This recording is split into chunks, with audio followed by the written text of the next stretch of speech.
If you're a small indie game dev and you're having trouble finding players, then your Underdog story is one of the best ways to connect with players. So today I'm going to show you 7 insights to help you create your Underdog story so that potential customers become your fans. So fans that, will wishlist your game, will buy your game, will give you good reviews and spread good word of mouth. And this is the same technique I used when I built my first startup that I ran for 12 years. And I had no connections, I had no money for marketing, and all I had was my product, my service, and my story. Okay, so here's what you need to know, and here's what you need to do to find players using your story. Okay, 1, your story is your most valuable business asset. So players need a way to connect with you and your studio, and your story provides that bridge between you and your fans. And this strategy works because the more your story involves elements that your player has experienced themselves, the more comfortable they'll be to support you. But most small indie game devs avoid this strategy because they fear it makes them, their studio look small, and sometimes they just want to stay anonymous.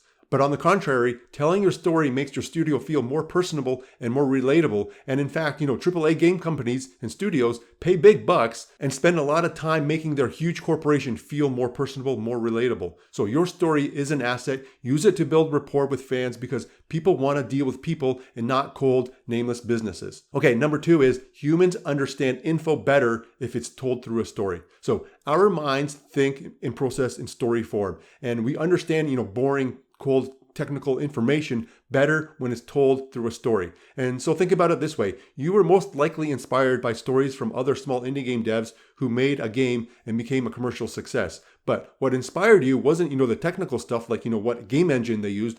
What inspired you was their human experience of, struggling through their code, overcoming challenges, and facing fears. These are the things that you can relate to. And it's the same thing with your player, but they don't care about your development story. They only care about your game and how it relates to them. And I'll have more on that soon. But number 3 is we seek how things relate to each other. So players are always looking for the new and novel. They want to play innovative games and they seek out games that do cool and new things all the time. But if a player can't somehow relate to that new and novel feature of a game, then they don't care. And that's because we seem to always, be looking for how things fit together in relationship to each other. So what I mean is, if a player sees your new innovative feature but can't relate it back to their own, experience, then that new feature means nothing to them and, their attention is gone. But having a story is that bridge between you, your game ideas, and with that player who was always, seeking something new and cool. So let me explain exactly what I'm talking about. So number 4 is your story should allow players to relate to you. So the more a player has in common with you, the more they can feel that they can relate to you. So your story needs to have elements that your player has experienced too. So that's why devlogs that talk about, technical stuff fail to attract players because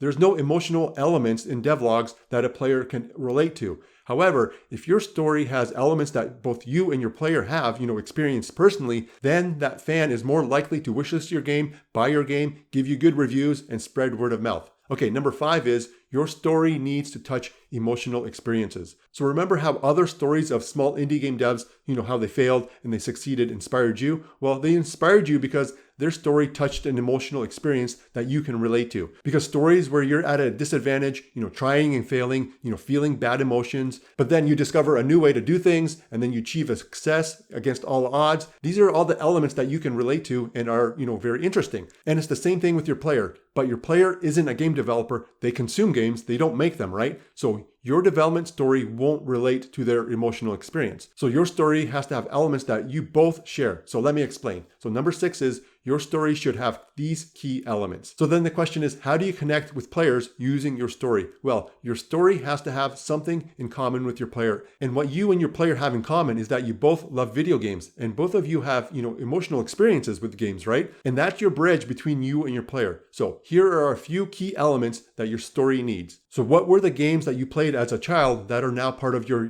gaming DNA? And what games inspired you to make your current game? And what were some problems that you saw in your genre that you wanted to fix with your game? And what did you put in your game that other games don't do? And what modern games do you think that you have in common with your fans? And why did you make your game? And I know this question might seem simple, but really, what is your true motivation? And then lastly, what struggles did you go through to make sure your game is polished, fun, and interesting?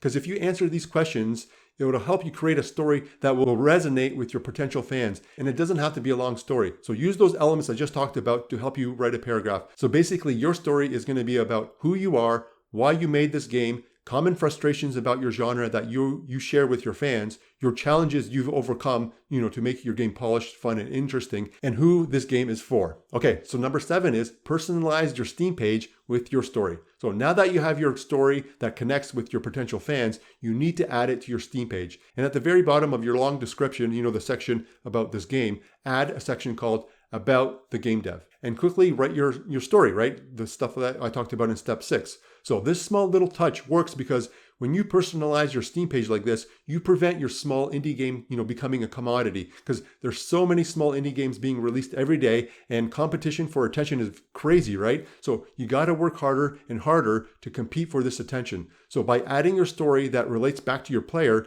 and shows them how you have, things in common, will help you, turn that, user, that person that just lands on your Steam page, into a fan, into a customer. So use your story as a marketing asset, because if people like you, then they are more likely to support you, wishlist your game, buy your game, and leave a good review and spread good word of mouth. All right, thanks for watching. Thanks for listening. And if you like this content, please subscribe, and I'll see you in the next video. Thanks.